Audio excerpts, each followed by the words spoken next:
C'était une douche froide quand on m'a annoncé vous avez peut-être une endométriose, une endo quoi. On m'a pas réellement expliqué au départ.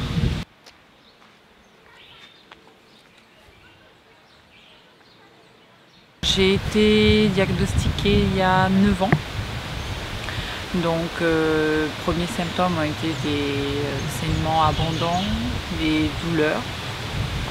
Donc après divers examens entre les échographies et l'IRM, on a pu suspecter une endométriose et c'est lors en fait de la célioscopie qu'ils ont vraiment posé le diagnostic de l'endométriose. Donc à partir de là, ils ont enlevé les lésions, j'ai été mise sous traitement pendant plusieurs années.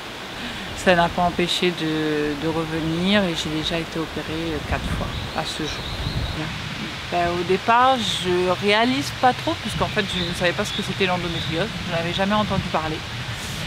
Donc je réalise pas vraiment et puis à ce moment-là le docteur me dit qu'il y a une opération pour enlever donc les kystes et les lésions pour me soulager. Je lui dis si ça me soulage, donc oui, donc c'est ce qu'on a fait. Après il m'a mis donc sous pilule en continu en fait pour stopper les règles, pour éviter qu'il y ait une nouvelle évolution derrière. Donc moi je continue ma vie comme ça, sans vraiment me poser vraiment de questions de l'endométriose, de sa vie au quotidien, de l'impact que ça pourrait avoir plus tard. Et puis là les douleurs reviennent, donc je consulte de nouveau et puis après on me dit que peut-être j'aurai pas d'enfant ou peut-être que ça sera difficile pour moi d'en avoir. Donc là de suite ça a un autre impact sur moi, je me dis ah bon. À ce point-là, c'est si grave que ça. Et effectivement, l'endométriose, c'est la deuxième cause d'infertilité pour les femmes. Donc là, j'ai commencé vraiment à réaliser que en fait, l'endométriose ferait partie de ma vie quotidienne. Donc j'ai appris, j'ai essayé d'apprendre de vivre avec les moments de douleur, les moments où on n'est pas bien.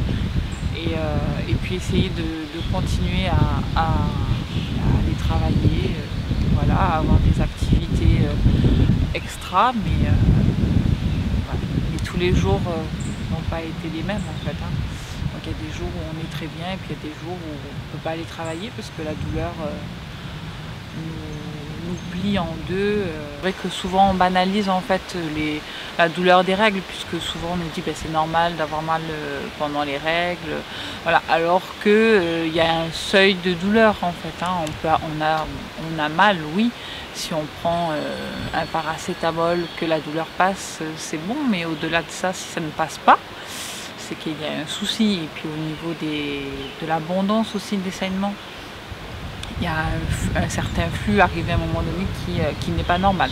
Je vois l'avenir toujours positivement, c'est-à-dire que aujourd'hui je sais ce qu'est l'endométriose, je sais que je ne suis pas toute seule à l'avoir.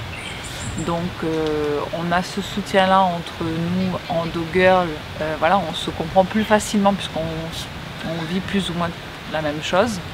Donc je vais continuer mon combat, puisque je sais qu'aujourd'hui, le combat que j'ai mené jusqu'à aujourd'hui m'a permis d'avoir une petite fille.